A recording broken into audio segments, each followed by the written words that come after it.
आजको भिडियो चाहिँ के रहेको छ भने चाहिँ तपाईले भिडियोको थम्बनेल र टाइटल हेरेर पनि थाहा पाइसक्नु भएको छ।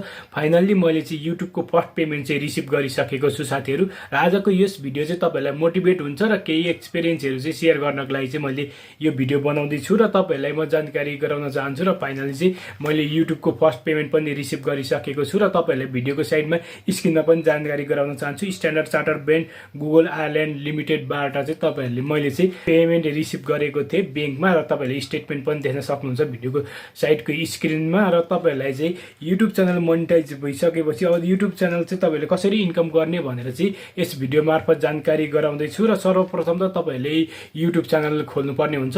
युट्युब च्यानल खोलिसकेपछि तपाईले चाहिँ आफ्नो कन्टेन्ट चाहिँ रेगुलर रूपमा चाहिँ हाल्दै जानुभयो भने 1000 सब्स्क्राइबर र 4000 घण्टा चाहिँ वाच टाइम पुग्नु पर्ने हुन्छ। त्यो भइसकेपछि तपाईहरुले चाहिँ तपाईको युट्युब च्यानल चाहिँ मोनेटाइज हुन्छ। मोनेटाइज भइसकेपछि चाहिँ तपाईहरुले चाहिँ गुगल एडसेन्स पिनको लागि चाहिँ एप्लाई गर्नुपर्ने हुन्छ। गुगल एडसेन्स पिन चाहिँ यस्तो किसिमको हुन्छ, देख्न सक्नुहुन्छ।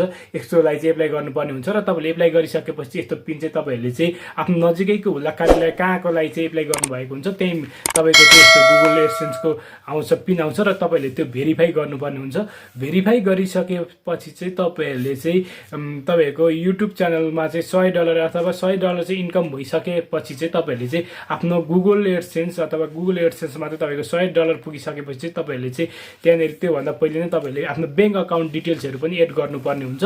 बैंक अकाउन्ट डिटेल्स एड गरिसकेपछि त्यही बैंक डिटेल्समा चाहिँ तपाईहरुको अटोमेटिक रूपमा चाहिँ युट्युबले चाहिँ तपाईहरुको पैसाले चाहिँ आफ्नो बैंक अकाउन्टमा चाहिँ रिसिभ गर्न सक्नुहुन्छ। तपाईहरुको चाहिँ केही प्रब्लम र केही इरर भएको छैन भने चाहिँ सजिलैसँग तपाईहरुले चाहिँ युट्युब मार्फत चाहिँ तपाईले इन्कम गर्न सक्नुहुन्छ। सजिलै नेपाली बैंकमा नै तपाईले चाहिँ रिसिभ गर्न सक्नुहुन्छ।